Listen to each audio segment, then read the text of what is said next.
Yeah, Peter, it's true that now the real estate has experienced some headwinds from last year. Last year was really booming, and then it's one of the extraordinary year. But now it's slowed down a little bit, and also the Redfin thinks that the things reported actually not think, but reported that one in every five sellers drop the price. But not in California, believe or not. California is still very strong. And the price was stubbornly high up there. Right now, the price is standing at 830,000 for an average home in California. That is like another 10% increase compared to last year. And it's continuing to go upward. And they were predicted by the end of 2023, it will be 870,000.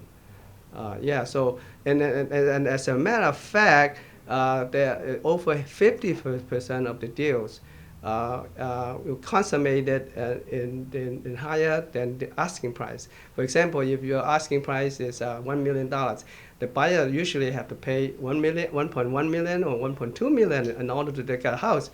That's ridiculous, and that's why a lot of buyers are discouraged. And from the end of last year, they are trying.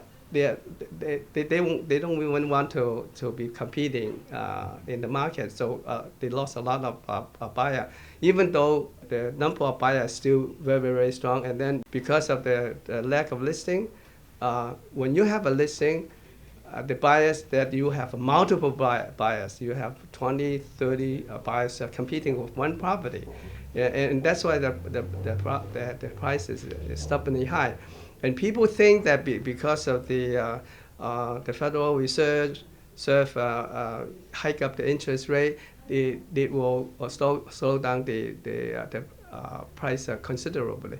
But that's not the case. And don't expect that the price to drop in any time soon. As a matter of fact, it will even by the end of the year it will be even more.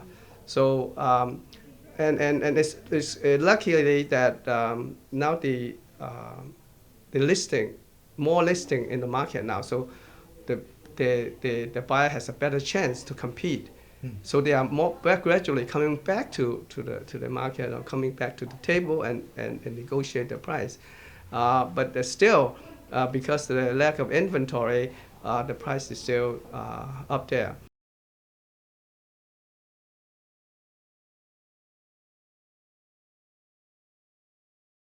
Believe it or not, people have a lot of money.